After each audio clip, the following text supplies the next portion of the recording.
بہت سے لوگ سوال کرتے ہیں کہ ہم اپنے ملک کے لیے کیا کر سکتے ہیں, ہمیں کیا کرنا چاہیے. کچھ لوگوں کو تو اس سے کوئی غرض ہی نہیں ہے اپنے ملک سے, وہ ملک جو مرضی کرتا رہے, ہمیں تو اپنے پیٹ اور اپنے مفاد سے واسطہ ہے, ان کو تو کچھ کرنا ہی نہیں. جو کرنا چاہتے ہیں وہ کیا کریں, آئی بات سمجھ میں. جھنڈا لگا لیں, ٹھیک ہے, جھنڈا بھی لگا لینا چاہیے, محبت کا اظہار ہے, لیکن جو کرنے کا کام ہے وہ آپ کو میں نمبر وار بتا رہا ہوں. خاص طور پہ نوجوان طبقہ وہ کام کریں تو انشاءاللہ آپ کچھ مسلمانوں کی اور اپنی قوم کی کچھ خدمت کر کے دنیا سے جائیں گے. آ رہی ہے بات سمجھ میں کہ نہیں آ رہی ہے؟ پہلا کام تو یہ کرنا ہے میرے بھائی. دیکھو قوم کی قسمتیں بدلتی ہیں اوپر والے طبقوں سے.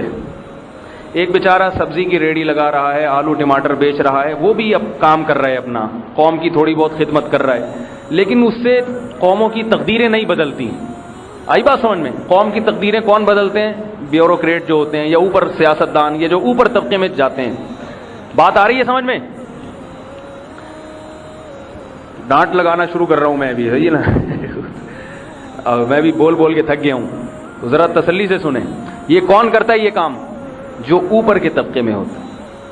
تو آپ ہمارے ہاں تعلیم کا جو سسٹم ہے اسکولوں اور یونیورسٹیوں میں, ان کا جو ماحول ہے وہ انسان کو عیاش بنا دیتا ہے. آج کل جو اسکولوں کا ماحول چل رہا ہے وہ کوئی آپ میں قربانی کا جذبہ یا یہ سب چیزیں نہیں ہوتی. اسکولوں میں مخلوط تعلیم ہے, ادھر آپ کی گرل فرینڈ بیٹھی ہے, ادھر آپ بیٹھے ہیں.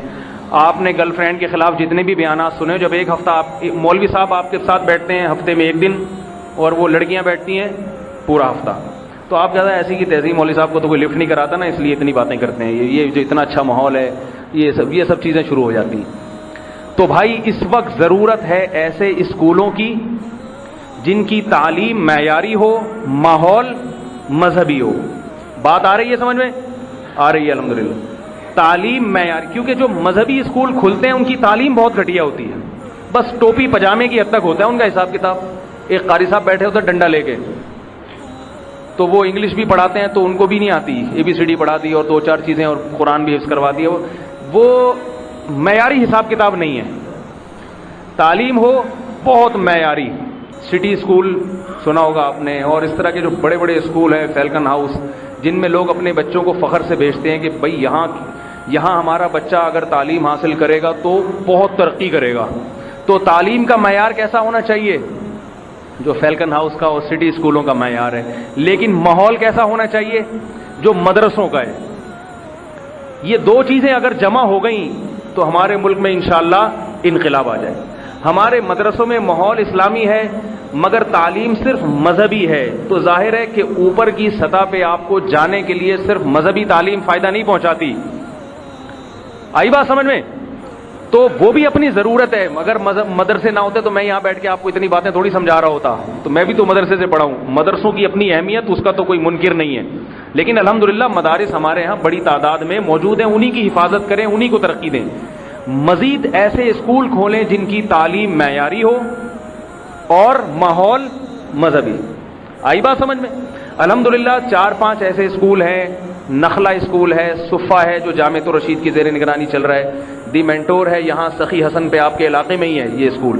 یہاں سے جائیں گے نا آپ ادھر سے, یہ کلندری چوک سے پہلے والا جو چوک ہے اس سے ٹرن ماریں الٹے ہاتھ پہ, سیدھے ہاتھ پہ گولے گنڈے والا آئے گا اس کے ساتھ, ٹھیک ہے. میرا ایڈریس بتانے کا یہی طریقہ ہے.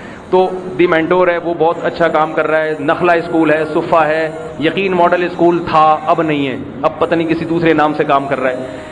ایسے اسکولوں میں اگر کوئی شخص ہمت کرے, 4-5 لوگ مل کے, ایسے ہائی فائی لیول کے اسکول ہوں, تعلیم بہت اچھی ہو اور ماحول کیا ہو, مذہبی, تو اس سے اور پھر ملک کی محبت بھی اس میں پیدا کرائی جائے. صحیح ہے نا؟ ان کو یہ باور کرایا جائے کہ ہمارا ملک ہے اس لیے ہم نے بنایا تھا, تاکہ پھر یہ جب طبقہ اوپر کے سطح پہ جائے گا تو کچھ کام کر سکے گا. ترکی میں کیا ہوا ہے کہ ترکی میں اب الحمدللہ اوپر کے طبقے پر مذہبی قوتیں آ رہی ہیں. کیوں آ رہی ہیں؟ مصطفیٰ کمال عطا ترک نے جب ترکوں کا بیڑا غرق کیا اور ترکی کو سیکولر اسٹیٹ بنایا, تو وہاں کی مذہبی تنظیموں نے اسکولوں پہ محنت کی, فنڈ اکٹھے کر کے اسکول بنائے, اور 40-50-60 سال کی محنت لگی ہے. مگر اب ایسا ہو گیا کہ ترکی کی اسمبلی میں بھی بسم اللہ الرحمن الرحیم پڑھا جانے لگا ہے. اس کے پیچھے تعلیمی اداروں کی محنت ہے. ہمارے ججز سب اسکولوں سے بن کے جاتے ہیں, وکیل سارے اسکولوں سے جاتے ہیں. آئی بات سمجھ میں؟ فوج کے افسران کہاں سے جائیں گے؟ بھائی سارے کہاں سے جاتے ہیں؟ اسکول سے فوج میں بھی افسران جائیں گے، اسکولوں سے ڈاکٹر بھی بنیں گے، اسکولوں سے بیوروکریٹس بھی۔ اسکول ایسی چیز ہے، مدرسہ ایسی چیز ہے جہاں سے مولوی صاحب تو ہیں وہ تو مسجد کی حد تک محدود رہیں گے نا، ان کو تو ہماری ڈگری کی تو کوئی ویلیو نہیں ہے۔ میں اگر کہیں چوکیدار بننے کے لیے چلا جاؤں اپنی ڈگری لے کے، وہ چوکیدار بھی نہیں بنائے گا مجھے، صحیح ہے؟ تو مدرسے کی اپنی ایک اہمیت ہے، اس کا تو کوئی انکار کر ہی نہیں سکتا، لیکن اسکول کی تعلیم کی بھی اپنی ایک اہمیت ہے۔ تو ایسے اسکول کھولیں اور اپنے بچوں کو ایسے اسکولوں میں پڑھائیں، ان کو ترقی دیں، ان میں اگر کوئی کمی کوتاہی ہو تو اس کو بھی برداشت کر کے اس کی ترقی کی کوشش کریں۔ تو یہ کام اگر ہوگا تو انشاءاللہ اگر ایسا اسکولوں کا جال پورے ملک میں بچھ گیا، دیکھو مسلمان کو اچھی تعلیم چاہیے، کوئی مسلمان یہ نہیں چاہتا میرا بچہ مذہب سے دور ہو جائے، کیونکہ مذہبی اسکولوں میں ان کو تعلیم معیاری نہیں مل رہی، اس لیے پھر وہ اپنے بچوں کو ایسی جگہوں پہ بھیجتے ہیں جہاں لڑکیوں کو اسکرٹ پہنایا جاتا ہے، لڑکوں کو جو ہے نا وہ بے حیائی کی تعلیم دی جاتی ہے۔ اگر اچھے اسکول، اور یہ ہمارے ملک میں آزادی ہے، کوئی پابندی نہیں ہے کہ آپ ایسے اسکول نہیں کھول سکتے، کوئی قانون نہیں ہے، آپ کو آزادی ہے کہ بھئی آپ کو اگر یہ اسکول کا ماحول پسند نہیں ہے آپ دوسرا اسکول کھول لیں جہاں لڑکیوں کی کلاسیں الگ ہوں گی، لڑکوں کی الگ ہوں گی، کوئی پابندی تو نہیں ہے نا، آزادی ہے آپ کو، بلکہ آپ کو انشاءاللہ پروموٹ کیا جائے گا اس میں۔ تو یہ کام کریں، یہ بہت بڑی خدمت ہوگی اگر کسی نے کر لیا یہ کام۔ آ رہی ہے بات سمجھ میں؟ اور دوسرا کام آپ نے یہ کرنا ہے کہ جو فی الحال پڑھ رہے ہیں اسکولوں میں، یونیورسٹیوں میں، وہ جیسے میں نے بیان میں بتایا اپنا قبلہ درست کر لیں۔ اور ایک آخری کام تیسرا، انگریز نے 3 پالیسیاں بنائی تھی نا، تو ہم بھی 3 پالیسیاں آپ کے سامنے پیش کر کے جا رہے ہیں، 3 پالیسیاں کہ اس سے انشاءاللہ انگریز نے جو نقصان ہمیں پہنچایا اس کی تلافی ہو جائے گی۔ تیسری پالیسی یہ ہے کہ آپ اپنا رشتہ قرآن سے اور علماء سے مضبوط کریں، مولویوں سے دور نہیں بھاگو، ان کے سر پہ سینگ نہیں ہوتے، اتنی وحشت ہے لوگوں کو مولویوں سے، پتہ نہیں یہ ٹکر مار نہ دے کہ بم نہ رکھ دے ہمیں، تو کچھ ایسا نہ کر دیں، یہ مروا نہ دیں ہمیں، پھر قواریت میں نہ الجھا دیں، یہ نہ کر دیں وہ نہ کر دیں، کچھ نہیں کریں گے۔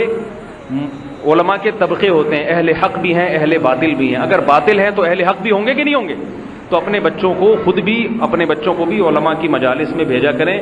قرآن سے آپ کا رشتہ ہوگا تو ظاہر علماء سے بھی ہوگا، کیونکہ علماء ہی ہیں جو قرآن پڑھاتے ہیں، تو قرآن سے اور علماء سے رشتے کو مضبوط کریں۔ سمجھ رہے ہیں بات کو؟ قرآن سے اور علماء سے اپنے رشتے کو مضبوط کریں، اس سے انشاءاللہ اس سے ہمیں فائدہ ہوگا، ہم ایک مضبوط قوم بن کے ابھریں گے۔ لیکن ہمیں اس مادی ترقی سے اتنی اہمیت ہماری نظر میں نہیں ہے، ہماری نظر میں ہے کہ بھئی ہم ایک غیرت مند قوم بن کے زندہ رہیں، صحیح ہے نا؟ غیرت مند، بھوکے ننگے ہو جائیں کوئی پرابلم نہیں ہے، لیکن امریکہ ہم سے ڈرتا رہے، سمجھ رہے ہو نا؟ انڈیا ہم سے ڈرتا، وہ میچ جیت جائے ہم سے، آفریدی کو ہرا دے میچ میں، کوئی پرابلم کی بات نہیں ہے، لیکن وہ اس کی فوجیں ہمارے ملک میں داخل ہونے سے پہلے 100 دفعہ سوچیں کہ بھئی یہ کرکٹ کے میدان میں تو ہار جاتے ہیں لیکن یہاں نہیں ہاریں گے یہ، اور وہ بھی ڈرتے بھی، وہ یہاں کے لوگوں کے جذبہ جہاد سے ڈرتا ہے ہندوستان، اس کو پتہ ہے یہ پوری قوم مل کے نوچ کے تکہ بوٹی بنا کے کھائے گی۔ اسرائیل ڈرتا ہے، وہ یہاں حملہ نہیں کرتا، وہ ڈرتا ہے کہ یہ سارے جو ہے نا، بتاؤ اگر کوئی غیر مسلم ریاست ہم پہ حملہ کرے اور ملک میں گھس آئے، اس کے فوجیوں کو پکڑنے سے پہلے تم کسی مفتی سے فتویٰ لوگے کیا؟ بولو بھائی، کوئی بھی فتویٰ نہیں لے گا۔ اگر کوئی کسی غیر مسلم ریاست نے ہم پہ حملہ کیا تو ہم کسی سے فتویٰ لیے بغیر ہی بھی انشاءاللہ اس پہ حملہ کر دیں گے، کیونکہ ہمارے مذہب نے ہمیں بتایا ہے، ہمارا دین ہمیں یہ کہتا ہے، اس کے بغیر ہماری جسم میں جو روح ہے وہ بیکار ہوگی۔ تو یہ سب چیزیں وہ جانتے ہیں کہ بھئی ان کا اتنا گہرا جذبہ ہے۔ تو اسکول کھولیں، اچھے اسکول، اور جو ابھی پڑھ رہے ہیں وہ اپنی قبلہ درست کریں، اور تیسرا قرآن سے اور علماء سے رشتہ اپنا مضبوط کریں۔ اللہ تعالی ہم سب کو سمجھنے کی، عمل کی توفیق عطا فرمائے۔